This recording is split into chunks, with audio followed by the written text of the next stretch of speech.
Vous avez entendu parler du casse qu'il y a eu au Louvre, où il y a eu 8 pièces de joaillerie datant de Napoléon Ier, 3 et de la monarchie de Juillet qui se sont fait piquer.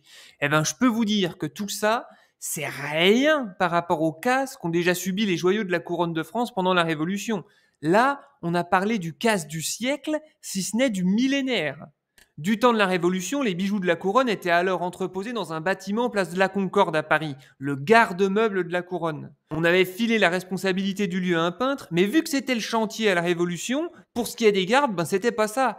Les gars, ils étaient pas relevés parfois plus de 48 heures, ce qui faisait qu'à certains moments, ils se barraient, laissant le bâtiment sans surveillance, et même quand ils étaient là, ça allait pas fort parce que les gars, ils se mettaient à picoler à tel point que le responsable finissait par avoir les jetons que les gardes finissent par foutre le feu au bâtiment. C'est donc dans ce joyeux contexte de chaos révolutionnaire qu'un malfrat professionnel du nom de Paul Miette va réunir une équipe de pros pour tout simplement piquer les joyaux de la couronne.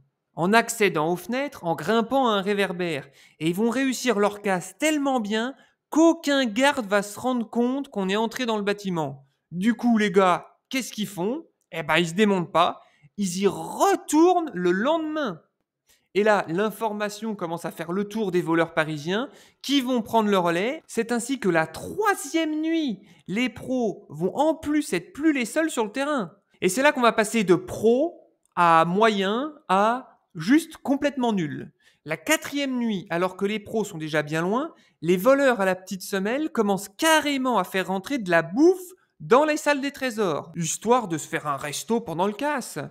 Et le truc, c'est que la bouffe, faut boire avec. Donc du coup, ils ramènent du pinard et ils forcent bien sur la picole, à tel point que ça va leur donner une idée de génie qui est de carrément faire venir des femmes aussi pour s'amuser dans la salle des trésors.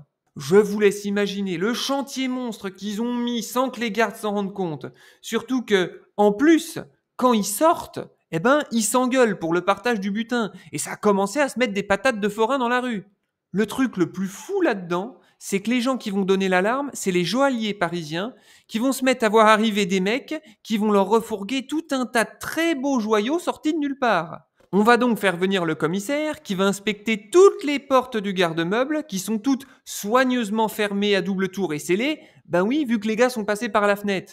Et donc le commissaire va laisser couler le truc. C'est ainsi qu'on va arriver à la 5e nuit de casse, où là, les gardes vont discerner 2 types qui escaladent un lampadaire et vont réussir à leur mettre le grappin dessus pour se rendre compte qu'ils avaient littéralement les poches débordantes de joyaux. Au total, ça sera pas loin de 9000 pierres précieuses qui auront disparu, soit l'équivalent de 7 tonnes d'or, ce qui vaut aujourd'hui, avec l'explosion du cours de l'or due à la guerre en Ukraine, approximativement 840 millions d'euros. On n'est pas loin du milliard quand même, hein.